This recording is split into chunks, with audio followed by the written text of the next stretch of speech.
We're going to start off with some lightning talks, which continue from the second section, which we're on Haptic Applications to Education for the visually impaired.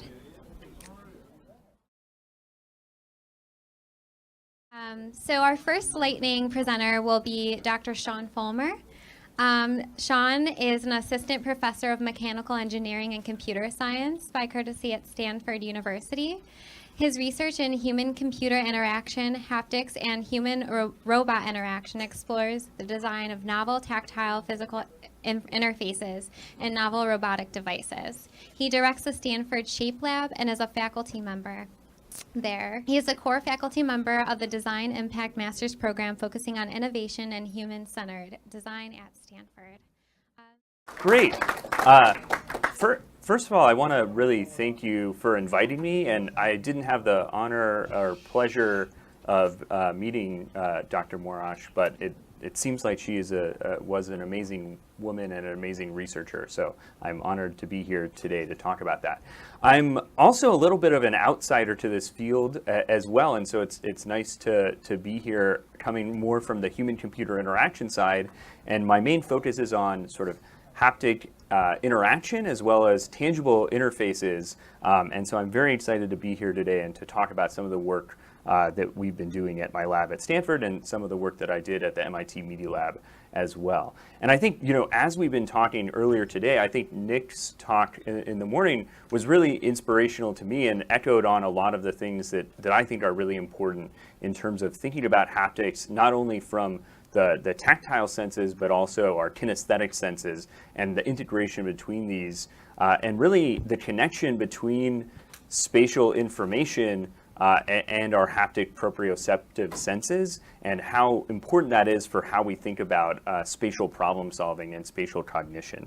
And I think that there's a rich history of looking at that in the educational domain as well, from Froebel's gifts to things like Abaci and other things that really have a large impact on the ways in which children can learn different concepts. And again, as was spoken before, about having different modalities and different ways to learn concepts and explore different things. And I think what we've also seen is in the past that these physical manipulatives can also help people not only learn things, but also explore higher dimensional concepts and also help us think and really come up with new ideas as well.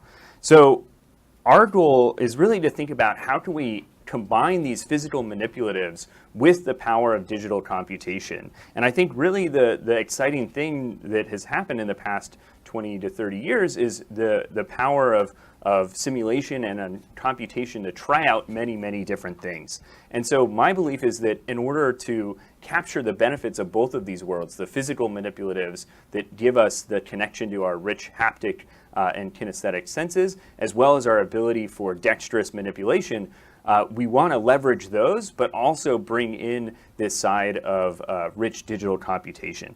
And so at the MIT Media Lab with my former advisor Hiroshi Ishii and also my colleague Daniel Leitinger, we were exploring low resolution 2.5D pin displays, which I'm showing a video of here, which are about 14 inches by 14 inches that have 4 inches of displacement that can create 2.5D models that can interactively change. Yes? You have a little switch on the light. Oh yeah, the lights. Let me low. Hopefully this, yeah, so sorry about that. Hard to see. Yes. So that we can look at how we can now take information and represent it through 2.5D shape. And we were not particularly looking at applications for people with visual impairments, but it's something that we're very interested in exploring now. And we started to look at different application domains that historically have used spatial manipulatives and physical manipulatives, such as in urban planning, where people build layouts of cities and explore them. And now we can do something like that, but have the same physical manipulatives, but they can dynamically update and explore. We've also, at the Media Lab, explored how we can use these physical displays for rich physical telepresence. And so we can capture a person's body remotely using a depth sensing camera, and then on the other side have a shape display that can output their hands in real time. And obviously there's been a lot of work in robotic teleoperation and also different approaches to remote collaboration, but we think this is an interesting approach, especially in the context of communication for people with visual impairments. But we also think that it can ground conversation around physical models and 3D models and allow us to talk in a way that we normally do when we're actually in person. So at the Stanford Shape Lab, we're continuing this research in tactile displays, and I'll talk a little bit about that, as well as my PhD student Alexa Fei Su is going to talk after me as well. But we've also been exploring other approaches using small sets of robots and more traditional haptic displays. And one of our goals is to create sort of open platforms for this type of tangible learning experience, because right now one of the challenges is that there aren't really good hardware platforms for people to be able to do that. And obviously the shape display that I showed before cost something like $20,000 or $40,000 to build, and some number of years of my life that I won't get back. But no. Thanks, yeah. So now we've been looking at how can we use small robots to display physical information as well. And so with Mathieu Legac and Lawrence Kim, a PhD student in my group, and collaborators at INRIA in Paris, Pierre Dragicevic particularly, we've been looking at how can we use small centimeter or 2 centimeter scale wheeled robots and have tens of them on a flat surface that can then use their position to display different graphical representations, which you can then interact with in real time, and they'll adapt to them. And so we've particularly been interested in looking at information visualization and also education as a potential area. And so the robots, you can physically manipulate them, and you can also touch them on the surface as well to know where they are. Or if you're sighted, you can see where they are. And so here I'm showing having these small robots. Each robot is a point in a multivariate data space, and you can have them move around on a 2D space to represent where their positions are. And so we've open sourced this platform, and so if you're interested in using it, we'd be excited to help support other people using it as well. But Mathieu and Lawrence built all of this from scratch, and the robots cost about $50 each, and then it uses a low-cost projector for them to be able to be localized on a flat surface, and you program it very similar to how you program traditional graphical user interface. And we're very interested in thinking about this in the context of education, as well as building tools to help people design these better.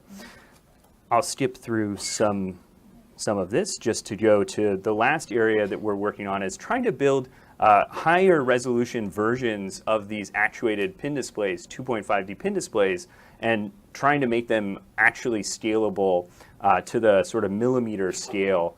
And so we were just presenting a paper with my PhD student Kai Zhang at the Haptic Symposium yesterday that was using electrostatic adhesives or electrostatic adhesive brakes to create a refreshable tactile display, 2.5D tactile display. And we think this is a technology that could potentially enable the development of sort of millimeter scale, large tactile 2.5D displays at a fairly low cost. So anyway, I want to thank you again for inviting me to speak here today, and then really quickly acknowledge my wonderful grad students who are the people that actually make the work happen. So thank you.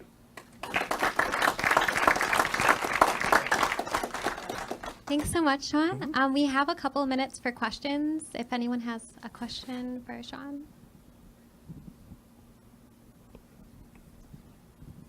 Yeah, curious if you have tried to bring these into classrooms, like we were talking about K-12 classrooms, and what has been both the response and a use case, maybe. Definitely. So this is something that we're working on now, just starting up. So we have a partner school in Palo Alto that we're working with, and then we're trying to develop applications around particularly STEM learning concepts. And so we're interested in things like in physics, you have magnetic fields that you can visually represent, represent through these robots, spring mass systems, other things like that. But we think that there are other applications. Another is in sort of the area of programming and computational thinking. So my postdoc, Mathieu Ledoc, has been exploring that and built a small application. I think obviously there's a novelty effect, and so that's one of the challenges in terms of evaluating how well these systems work with children, because it is something that's new and shiny. Yeah. But, Okay. Oh, Josh. One more. Have you developed a way of locking the robots in place once they get there? Yeah, so that's actually a really good point. So the robots, I forget the exact weight, but it's something like 50 grams, or very lightweight. And so one of the problems is for actually haptically feeling where they are, you'll bump them and move them around. So what we're working on now and what we've done is that we have magnets on the bottom of the robots, and then we use a metal plate or ferrous plate underneath it that basically creates more force, and they have enough torque to drive on it. And so but I think the idea of locking them, you could imagine having some other higher powered latching magnet system or something like that could be interesting as well. Okay, last question. Oh, I was also wondering if you tried sonifying the movement of the robot so people get the dynamic movement of it.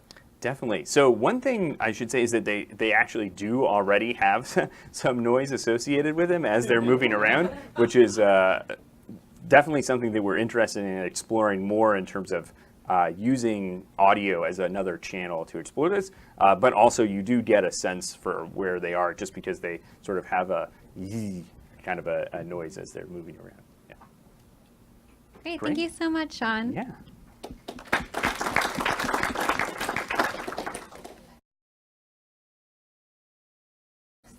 Okay, our next speaker is Alexa Su. Alexa is a Ph.D. student in mechanical engineering in the Shape Lab with Dr. Follmer at Stanford University. She completed her MS in mechanical engineering at Stanford University and her BS in biomedical engineering at Georgia Tech with a minor in computer science focused on artificial intelligence. And she'll be presenting a lightning talk today. So let's all welcome Alexa. Hi, my name is Alexa, and I'm advised by Sean Follmer, who just spoke. And today I'll be talking a little bit more about one particular project that I've been working on, which is on mobile shape displays. So the theme in our lab is about how we can interact with digital media in more tangible and physical ways. And so to this end, I've been working on developing a hardware and software platform which is called ShapeShift. This consists of an array of pins that we can dynamically change using a computer program.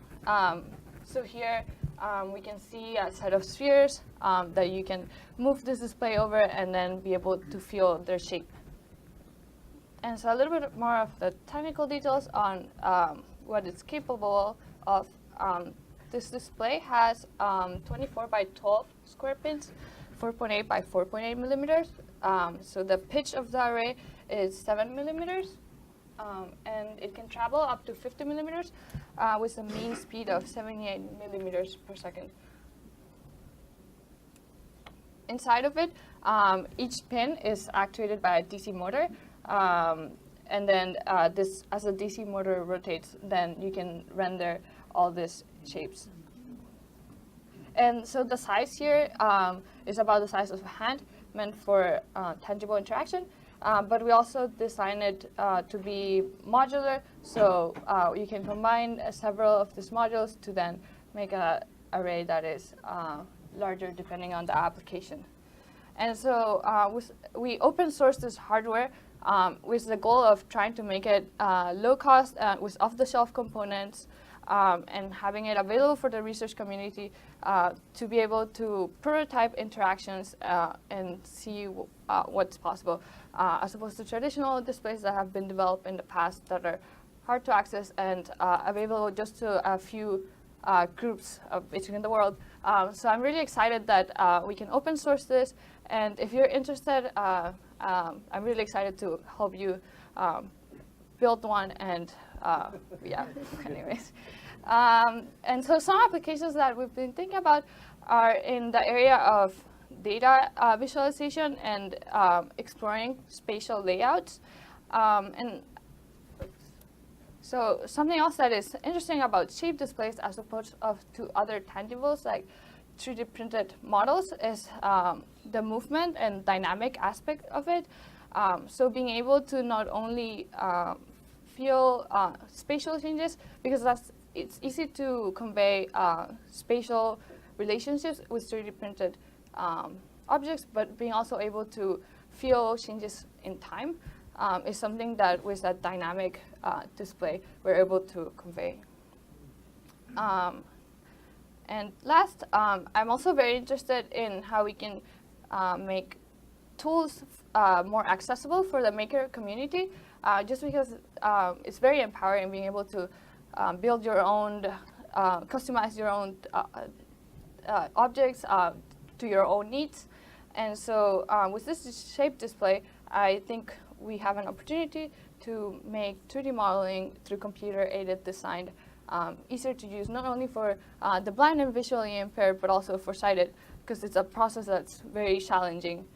So thinking about how we can visualize existing models, then modify what's already out there, and then lastly, how can we create interactions for making new models completely from scratch. And so that's all, and I'll take any questions. Thanks.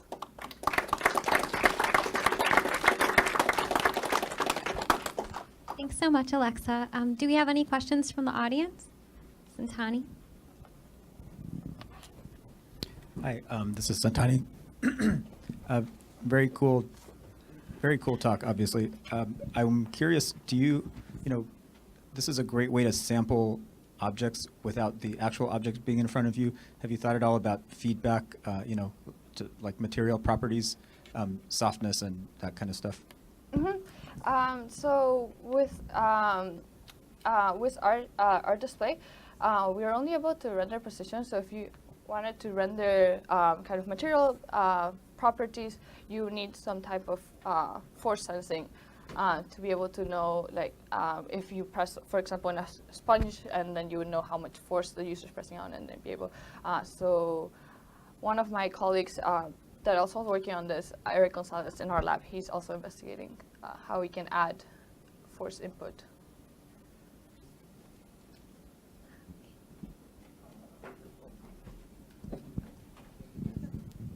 Just a question, because I have no experience with any of this. Have you played with scaling? Can you imagine connecting something like that to a microscope so that you can make things haptically perceivable to a blind person, for instance, who would not be able to use a microscope otherwise? So out a microscope? Yeah, or maybe a camera with a telelens in the other direction. Oh, okay. So being able to see what's under the microscope, is that, or like? Yeah. So that's one of the ideas with the shape display. That then you can render graphical output, and you can render it haptically, so you can feel it. Wow. This is Ken Perry from APH. For that last question, we showed a microscope being used for that very purpose at CSUN, and I'm going to show you a couple pictures today.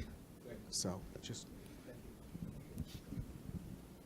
Okay, great. So let's just thank Alexa once more.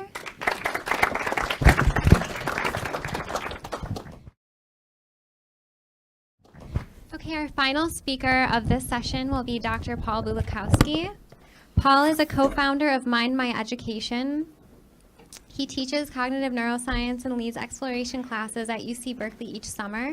He was an assistant professor in psychology at University of the Pacific. He completed his postdoctoral studies at UC Berkeley and Ph.D. in psychology at UC Davis. Please join me in welcoming Paul. Okay, yeah, so thanks for the introduction, Natalie. Thanks so much for organizing this symposium, and for Val for really being a collaborator. What I'm going to do is I'm actually going to talk, very broadly about learning science, because I think that everyone in this room is passionate about learning and education. So I just want to direct you towards one resource of many, many, many, many resources. Go to visible-learning.org. This is the work of Dr. John Hattie. He ran the world's largest study in education to date. It's ongoing. He has over 1,200 meta-analysis. He has one meta-analysis, which summarizes the research from over 1,200 meta-analyses on what correlates to achievement.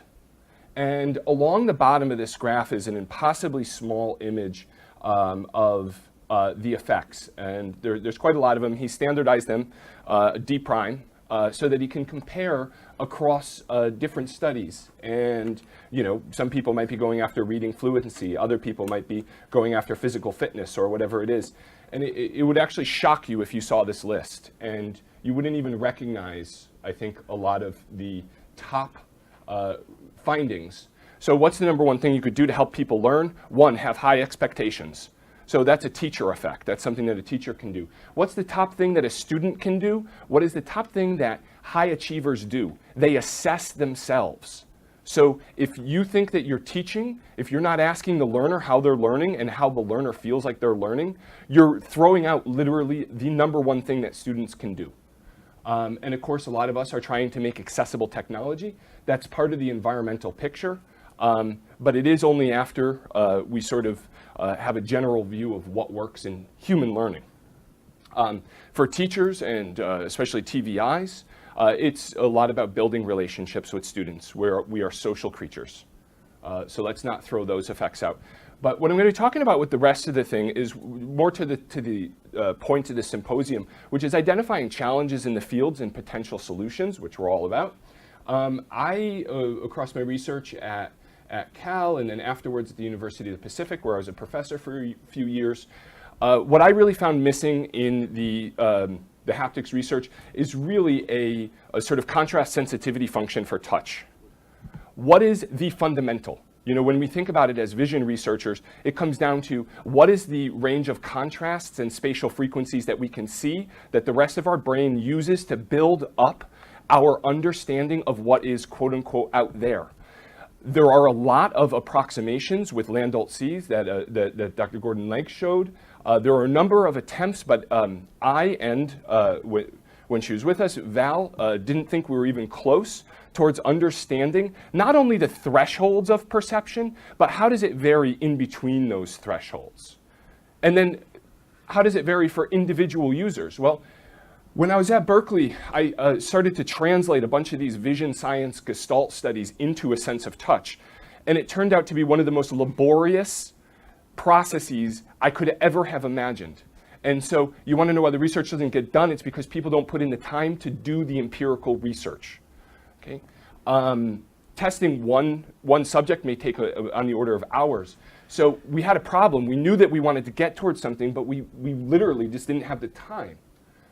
So what I did in my spare time was invent something.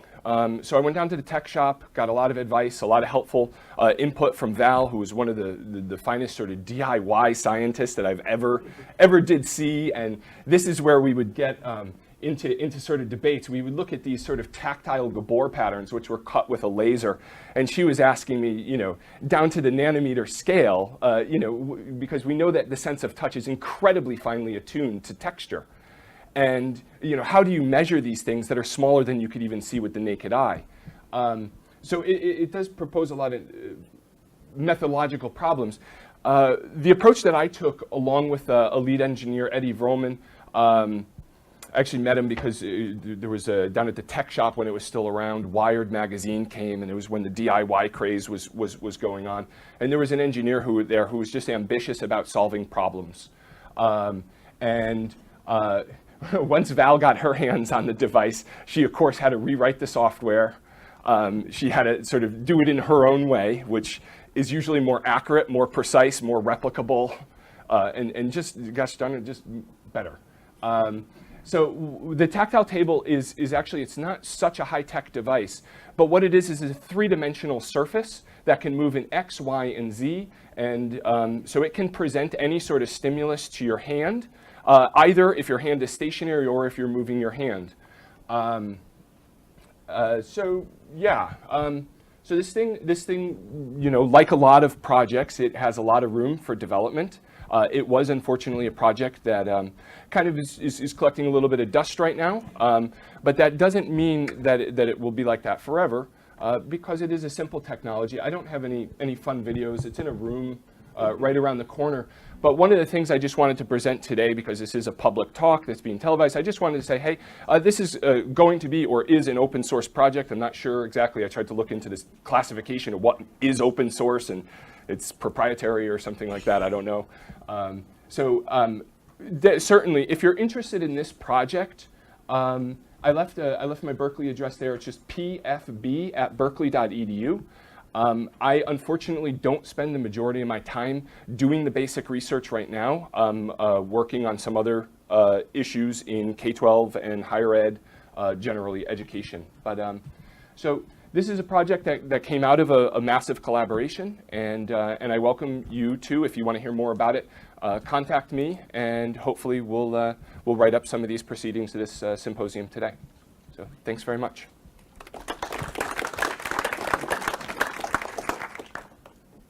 Thanks so much, Paul. Do we have any questions for Paul?